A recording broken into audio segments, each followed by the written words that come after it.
دل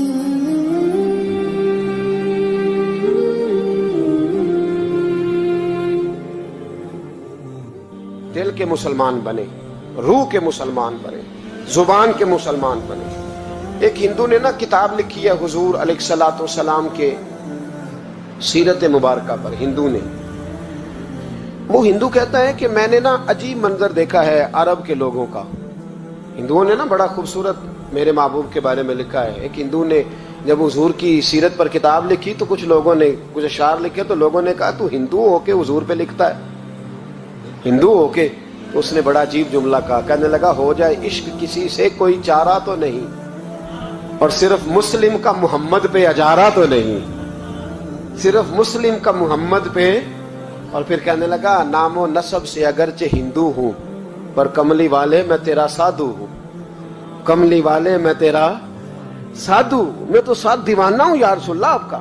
تو نبی پاک علیہ السلام کے بارے میں لوگ لکھتے ہیں، وہ کہتے ہیں وہ محبت سے نہیں لکھ رہا، وہ سمجھ لیں کہ ایک عالمی تجزیہ نگار ہے تو ایک تجزیہ دے رہا ہے۔ کہتا ہے میں نے دو قسم کے عرب دیکھے، دو قسم کے۔ ایک عرب میں نے وہ دیکھے جو اتنے انا پرست ہیں، اتنے خود غرض ہیں، اتنے اپنے ذات کے بت میں الجھے ہوئے ہیں کہ وہ ایک حوض پہ اپنے گھوڑوں کو پانی پلانے گئے، 10 15 20 گھوڑوں کو پانی پلانے گئے ہیں، تو جھگڑا ہو گیا، پہلے میں نے پلانا ہے، میں بڑا چودھری ہوں۔ اس نے کہا نہیں میں تجھ سے بڑا ہوں، پہلے میں نے پلانا ہے۔ اس پہ جھگڑا ہوا، وہ غیر جانبدار تجزیہ نگار کہتا ہے اس پہ جھگڑا ہوا، لڑائی ہوئی، قتل ہوئے، اتنے قتل ہوئے کہ یہ قتل نسلوں تک چلے، نسلوں تک یہ قتل آگے بڑھے۔ وہ کہتا ہے ایک میں نے وہ عرب دیکھے۔ اور پھر کچھ عرصے کے بعد مکے اور مدینے میں اللہ نے اپنے نبی کو بھیجا، مصطفیٰ کریم علیہ السلام آئے۔ کہتا پھر انہی عربوں کا میں نے ایک اور رنگ بھی دیکھا، انہی عربوں کا میں نے ایک اور رنگ، وہ جو گھوڑے کو پانی پلانے پر لڑ رہے تھے، آج میں نے دیکھا کہ ایک جنگ کے موقع پر 3 صحابہ یا 7 صحابہ زخمی پڑے، زخموں سے چور ہیں۔ ایک آدمی پانی کا پیالہ لے کے آیا، ایک کو کہا پانی پی لو، زخمی ہو، شدید زخمی ہو، نزع کا عالم ہے، تھوڑی دیر میں ہو سکتا ہے شہادت نصیب ہو، پی لو۔ کل جو گھوڑے کو کہتا تھا پہلے میں نے پلانا ہے، میں نے پلانا ہے، آج وہی قوم میں نے عجیب رنگ دیکھا، کہا پانی پی لو۔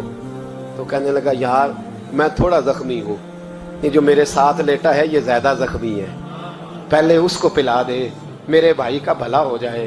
کہتا پانی لے کے اس کے پاس پہنچے، اس کو کہا تو پی لے، تو وہ کہنے لگا نہیں میں زخمی ضرور ہوں پر جوان ہوں، یہ میرے ساتھ جو صحابی لیٹے ہیں یہ زخمی بھی ہیں بوڑھے بھی ہیں، ان کو پہلے پلا۔ میں بات کہتا ہے میں تیسرے کے پاس گیا تو اس نے کہا نہیں یار چوتھے کو پلا، وہ زخمی بھی ہے بیمار بھی ہے، اسے زیادہ ضرورت ہے۔ کہتے چوتھے کے پاس گیا تو وہ تڑپ اٹھا، کہنے لگا 5ویں کو پلا، اس لیے کہ اسے زخم مجھ سے پہلے لگا ہے، اس کا جہاد بھی مجھ سے سخت ہے۔ کہتے اس کے پاس گیا تو کہنے لگا یار 6 کے پاس چلا جا، اس لیے کہ اس کا وقت مجھے زیادہ قریب لگ رہا ہے۔ کہتے میں 6 کے پاس گیا تو وہ بول اٹھا، کہنے لگا وہ 5 جس رسول کا کلمہ پڑھتے تھے میں بھی اسی محمد کا ماننے والا ہوں، تو مجھے نہ پلا 7ویں کو پلا۔ کہتے ہیں اس کے قریب گیا اور میں نے وہ منظر دیکھا کہ وہ کہنے لگا نہیں اگر وہ 6 قربانی دے سکتے ہیں تو میں نے بھی نبی پاک سے تربیت لی ہے، تو پہلے کے پاس جا۔ کہتے ہیں میں اس کے پاس جا کے کھڑا ہوا تو روح پرواز کر گئی، میں دوسرے کے پاس گیا تو کلمہ پڑھ کے شہادت کا جام پی گیا، میں تیسرے کے پاس گیا تو حوض کوثر تک وہ بھی پہنچ گیا۔ کہتے ہیں 7 کے 7 وصال کر گئے، پانی میرے ہاتھ میں تھا اور میں اس صحرا میں کھڑے ہو کے سوچ رہا تھا یہ وہ لوگ ہیں جنہوں نے دل کا کلمہ بھی پڑھا ہے، روح کا کلمہ بھی پڑھا ہے، یہ ان کا صرف وجود نہیں جھکتا رب رسول کی بارگاہ میں، جب یہ جھکتے ہیں تو ان کے دل بھی جھکے ہوئے ہوتے ہیں، ان کی روحیں بھی جھکی ہوئی ہوتی۔ حالات بدل گئے میرے بھائی۔ ایک زمانہ وہ تھا جب حضرت عمر فاروق کی لونڈی نے کلمہ پڑھا، ہاں حضرت عمر لونڈی نے کلمہ پڑھا تو حضرت عمر نے اسے الٹا لٹکا لیا، درے مارتے۔ بی بی کہتی ہے عمر مجھے اتنا مارتے کہ مارتے مارتے تھک جاتے، پھر پانی منگاتے، پانی پی کے پھر مارتے۔ یہ وہی عمر ہے جو کہتے جو کلمہ پڑھے گا گردن کاٹ دوں گا، یہ وہی عمر ہے جو کوئی غریب مسکین قریب نہیں پھٹک سکتا تھا، لونڈی کو دروں سے مارتے، وہی عمر کلمہ پڑھ گئے۔ اور پہلے تو ایک قبیلے کے سردار تھے نا بھائی، پہلے ایک قبیلے کے سردار تھے تو الٹا لٹکا کے مات چاہیے تھا نا، جب امیر المومنین بنتے زیادہ سخت ہو جاتے اور ان کے اندر سختی آتی اور امیر المومنین بن گئے۔ 24 لاکھ مربع میل پر حکومت، 24 لاکھ مربع میل کا حکمران، چہرے پہ نقاب پہنا، کنز العمال میں روایت موجود، وہی عمر جو کل غریب عورت کو دروں سے مارتے ہیں، وہی عمر۔ انقلاب آ گیا، سوچ بدل گئی، نگاہ اور دل مسلمان ہو گئے۔ عمر گزر رہے ہیں، ایک گھر سے بچوں کے رونے کی آواز آئی، چہرے پہ نقاب پہنے عمر رک گئے۔ افلا غلام ساتھ تھا، کہنے لگے پتہ کر کوئی مسئلہ ہے۔ دروازے پہ دستک دی، بی بی تیرے بچے کیوں روتے ہیں؟ کہنے لگے دوڑ جاؤ، کون ہوتے ہو؟ تمہیں کیوں بتاؤں؟ غریب ہر ایک کو نئی داستان پتہ ہے۔ ابھی ایک جماعت آ گئی، مجھے بتاؤ میں حل کروں گا، پھر دوسرا آ گیا زخم ٹٹولنے، مجھے بتاؤ میں کس کس کے سامنے زخم کھولیں، کس کس کو بتائیں؟ بی بی کہنے لگی جا دوڑ جا، درجنوں آتے ہیں روز پوچھتے ہیں، پوچھ کے تو بھی جا، آدھی رات کو تو کون ہے؟ حضرت عمر منت کرنے لگے، کہنے لگے بی بی تیری مہربانی بتا تیرے بچے کیوں روتے ہیں؟